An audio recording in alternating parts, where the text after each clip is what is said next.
हमारा शिक्षा विभाग का जो ये ऑफिस है, ये कार्यालय ना होकर के भ्रष्टाचार का अड्डा बन चुका है। यहाँ 4 से 5 सीट ऐसी हैं जिसके ऊपर एसीपी वाला बैठा है, वो बिना पैसे का किसी का एसीपी नहीं क्लियर करेगा। हमारे पास 2.5 से 3 साल के भी मुद्दे पड़े हैं।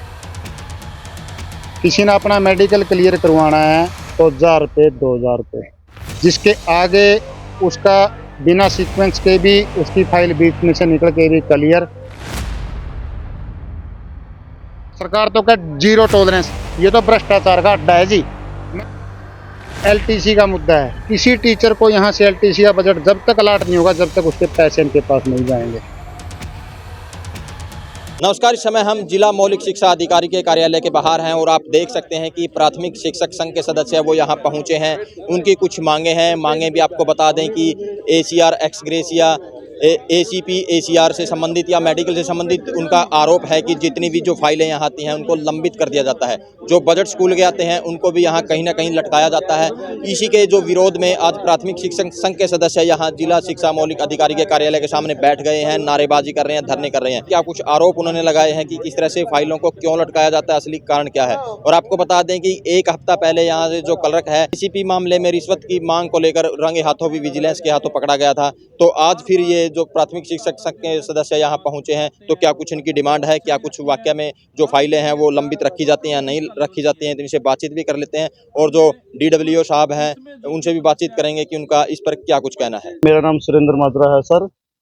आज का हमारा मामला यहाँ पे, एक तो कैथल हमारे बीओ साहब हैं, उन्होंने एक लेटर जारी किया है जिसमें A+ ग्रेड देने वाले टीचर्स के बारे में दोबारा से प्रमाण मांगा गया है कि उनको क्यों दिया गया है A+ ग्रेड, जबकि ऐसा कोई डायरेक्टरेट की तरफ से या फिर सरकार की तरफ से कोई रूल नहीं है। पूरे हरियाणा में सिर्फ यही एक अपना ब्लॉक है कैथल, जिसमें बीओ साहब ने लेटर जारी किया है। इसके विरोध में हम आज इकट्ठा हुए हैं। दूसरा, सीवन में हमारे साथी हैं, उनको डीडीओ साहब अनावश्यक रूप से परेशान कर रहे हैं और उनकी बीएड पहले तो वो मतलब एंट्री करते हैं सर्विस बुक में, उसके बाद उसको काट देते हैं। तो ये दो मामले हैं। बाकी कुछ हमारे साथियों की एलटीसी है, एसीपी है, वो काफ़ी लंबे समय से लंबित है। उसके विरोध में आज हम आरपीएसएस के परिवार के सभी सदस्य जेबीटी साथी इकट्ठे हुए हैं। यही मामला है सर। कब तक धरना करें? धरना आज हमने सांकेतिक रूप से 2 घंटे के लिए किया है, 3 से 5 बजे तक। अगर डीडब्ल्यू साहब इसके बारे में कुछ एक्टिव होते हैं, हमारी समस्याओं का समाधान करते हैं, तो आगे हम धरना समाप्त करेंगे। नहीं तो थोड़ा सा रुकने के बाद फिर एक बड़ा धरना यहाँ किया जाएगा। मेरा नाम मनोज खरब है। आज हम आरपीएसएस के बैनर नीचे एक दिन का सांकेतिक धरने के लिए इकट्ठा हुए हैं। और जो धरने का मुख्य कारण ये है कि पिछले 6-7 महीने से हम डीडब्ल्यू साहब से लगातार वार्ता करते हैं। यूनियन के नाते हर महीने में लगभग 2 बार हमारी मीटिंग भी होती है। लेकिन जब भी हम बात करते हैं, मिलते हैं डीडब्ल्यू साहब से, कुछ मुद्दे जैसे एक आटे में कीड़े आए हैं, जो मिड डे मील के लिए आटा, तो उसमें कीड़े हैं, तो वो कह रहे हैं कि ये तो ऊपर का मामला है, डीएससी का मामला है। चलो ठीक है। एलटीसी के बजट की बात हुई तो उन्होंने ये कह दिया कि ये भी ऊपर का मामला, हमारे ये अधिकार क्षेत्र में नहीं है। वो भी चलो ठीक है। लेकिन कुछ डिस्ट्रिक्ट के मामले ऐसे हैं जो डीडब्ल्यू साहब के अधिकार क्षेत्र में थे, लेकिन उनका भी हमें कोई अच्छा जवाब नहीं मिला। कोई ऐसा नहीं है कि हम सेटिस्फाई उन बातों से। जैसे हमारे साथी ने बताया कि कैथल बीओ ने एक लेटर जारी कर दिया, ए अपार में A+ जिसकी ग्रेडिंग है उसके लिए स्पष्टीकरण मांगे। ऐसा पहले कभी नहीं हुआ। वो मतलब हेड की जिम्मेवारी है, किसी को A+ they, B they, A दे, वो उसका कार्य क्षेत्र है।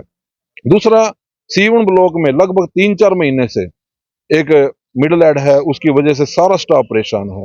हम लगातार डीडब्ल्यू साहब से इस बारे में बात करते रहे, बार बार उनको मैसेज देते रहे कि इस मुद्दे को किसी तरह सुलझाओ, ये समस्या बहुत गंभीर है वहां पे। लेकिन इनका वही बात है कि ढीला रवैये की वजह से किसी भी हमारी समस्या का समाधान नहीं हो पाया और हमें मजबूरी में आज ये जो 1 दिन का सांकेतिक धरना यहाँ पे रखना पड़ा। मैं बलवान छोत, जिला प्रधान आरपीएसएस कैथल। आज का ये हमारा 2 घंटे का 3 से 5 का सांकेतिक धरना हमने जो रखा है, हमारे अध्यापकों की पूरे जिले से छोटी छोटी जो समस्याएं हैं ऑफिस का लेवल पर, कैथल ऑफिस के लेवल पर, वो ज्यों की त्यों कई महीने से 3-3 साल से एसीपी हमारे साथियों की लगनी रुकी हुई है। एसीपी होती है 8 साल के बाद एसीपी लगनी है, जो विद इन मंथ या मैक्सिमम 2 मंथ के अंदर लगनी है 3 साल से। उसका कारण क्या है? हमारे कैथल ऑफिस जो पीछे कुछ दिन पहले पूरा हरियाणा में बदनाम हुआ है, हमें बू आती है कहीं लेन देन के चक्कर में ना ऐसी बात हो, जिस वजह से हमारे सभी साथी प्रताड़ित हैं। जिन टीचरों को स्कूल में सुबह 8 से 2:30 बच्चे पढ़ाने का समय है और पढ़ाने के तुरंत बाद आज अपने बच्चों के पास घर जाने की बजाय यहाँ सड़क पर आए हैं, तो इस बात से अंदाजा सभी लगा सकते हैं कि हमारे साथी कितने दुखी हो गए। अपने परिवार को छोड़कर यहाँ सड़क पर आकर बैठना पड़ा है। और हमारा ये धरना आज हम 2 घंटे के लिए रख के DWO को हम कहेंगे, कुछ समय देंगे कि हमारी समस्याएं जो आपका लेवल की हैं, जो राज्य लेवल की हैं, वो ऊपर हमारी राज्य यूनियन है, डायरेक्टरेट पर समाधान होगा उनका। तो लेकिन जो यहाँ की समस्याएं हैं, आप 1 हफ्ता तक उनका समाधान करें, नहीं तो उसके बाद हम राज्य कार्यकारिणी से बात करके जिला स्तर का नहीं बल्कि आज जिला स्तर का आज राज्य स्तर का यहाँ पर एक प्रदर्शन रखेंगे। DC के माध्यम से हम उसको ज्ञापन देंगे और अगर फिर भी हमारी बातें नहीं बनी, हम पूरा राज्य का डायरेक्टरेट पर चंडीगढ़ में ये जो अधिकारी यहाँ पर हैं ब्लॉक लेवल पर जिला लेवल पर हमारी समस्याएं ज्यों की त्यों इनको दूर करवाने के लिए लंबी लड़ाई लड़नी होगी। तो सारे साथी लंबी लड़ाई भी लड़ेंगे। मैं master Manohar Lal JBT teacher block प्रधान कैथल। तो सर जैसा आप देख ही रहे हो और आपने कुछ दिन पहले, मैं बिल्कुल स्पष्टता से आपको बताना चाहूँगा, हमारा शिक्षा विभाग का जो ये ऑफिस है, ये कार्यालय ना होकर के भ्रष्टाचार का अड्डा बन चुका है। पूरे हरियाणा ने अभी 10 दिन पहले एक न्यूज देखी है, 20,000 रुपये लेते हुए रंगे हाथों कलर गिरफ्तार। मैं किसी चीज को गोल गोल नहीं घुमाऊंगा, बिल्कुल स्पष्टता से आपको बताऊंगा, क्योंकि मैं खुद भी भुगतान भोगी हूँ इस चीज का। यहाँ हमारे को मेडिकल से संबंधित काम पड़ता है, उसका एक रेट निर्धारित कर रखे हैं लोगों ने। किसी ने अपना मेडिकल क्लियर करवाना है तो 1,000 रुपये 2,000 रुपये, जिसके आगे उसका बिना सीक्वेंस के भी उसकी फाइल बीच में से निकल के भी क्लियर, अदरवाइज इनको कोई किसी की परेशानी से मतलब नहीं। मैं खुद एक क्रोनिक डिजीज का पेशेंट हूँ, हार्ट पेशेंट हूँ मैं, 20% मेरा हार्ट है, DSC तक से मेरी अप्रूवल है इनके पास। और हर साल का इन्होंने एक ड्रामा बनाया हुआ है, जानबूझ के मेरी फाइल को दबा के रखना, ताकि भाई ये परेशान हो और फिर हम इसका मेडिकल बिल क्लियर करें। दूसरा LTC का मुद्दा है, किसी टीचर को यहाँ से LTC का बजट जब तक अलाट नहीं होगा, जब तक उसके पैसे इनके पास नहीं जाएंगे। तीसरा महिला अध्यापिकाओं की CCL का मामला है जी। CCL का इन्होंने एक अपना रेट बना रखा है 10 से 15,000 रुपये, जिसके आगे उसकी CCL स्वीकृत है, अदरवाइज ये किसी की CCL स्वीकृत नहीं करेंगे। पीछे मैं आपको एक चीज बताऊंगा, मेरी मिसेज भी टीचर है, आज से लगभग 1.5-2 साल पहले इन्होंने मेरी CCL को रिजेक्ट किया। मैं DSC से जाकर उसकी अप्रूवल लेकर आया। अगर वो नियमों की अवहेलना में मैं ले रहा था तो क्या विभाग मेरी LTC सैंक्शन करता? नहीं करा था ना।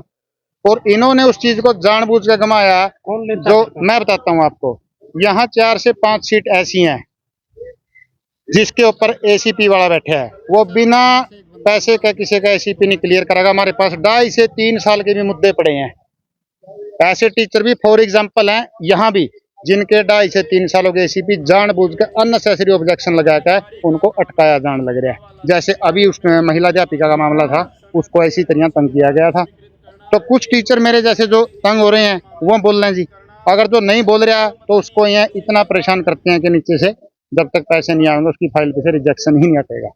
और एक जी बजट है, एक्स ग्रेशिया है, मेरा DDO कोड के अंदर एक्स ग्रेशिया जी 2 केस। इनकी मानवता इतनी नीचे जा चुकी है कि ये एक्स ग्रेशिया का केस का बजट भी यहाँ से रिलीज करने के पैसे लेते हैं।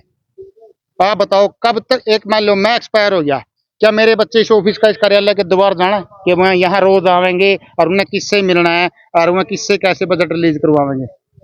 उन साथियों के लिए भी हमने फाइट करनी पड़ रही है। लास्ट में पीछे दैया साहब थे DC, तो एक केस इसी तरह था मेरा DDO कोड में। जब यहाँ से नहीं बजट पारित होया तो मैंने महाजी मैं शिकायत करूँगा, आज मैं इस कलर की शिकायत करूँगा।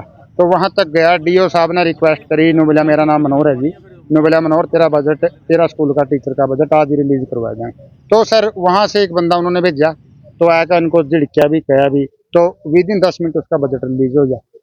तो ऐसे कब तक काम चलेगा? आप एक बात, सरकार तो क्या 0 टॉलरेंस, ये तो भ्रष्टाचार का अड्डा है जी। मैं खुले शब्द में कहने लग रहा हूँ, मैंने सभी अधिकारियों को कहा, महामन्ना कर दियो, जो था ना टर्मिनेट करना टर्मिनेट कर दियो, सस्पेंड करना सस्पेंड कर दियो। अब जब तक मैं तो नहीं मरदा नहीं जी, मेरे तो बिल वगैरह नहीं आवेंगे। हर बिल के ऊपर हर साल का ड्रामा है। परसों था जी, मैं परसों एसओ बैठा था, जो उसका डीलिंग का क्लर्क वो भी बैठा था। मैंने बड़ी कॉन्फिडेंस था, कहने हमारी तो फिर 1.5 महीना हो गया, हड़ताल नहीं थी, 13 बिल देखेंगे हम। कैसे देखते हो आप भी, कहीं क्लर्क से ऊपर भी जा सर रहा है? मैं बताने लग रहा हूँ, अधिकारी तक स्लिप है। ऐसा नहीं है कि भाई कोई क्लर्क तक ही स्कैन चल रहा है, नीचे से लगता है ऊपर तक पैसे देने लग रहे हैं। जब ही तो इन्होंने अपने रेट डिक्लेयर कर रखे हैं।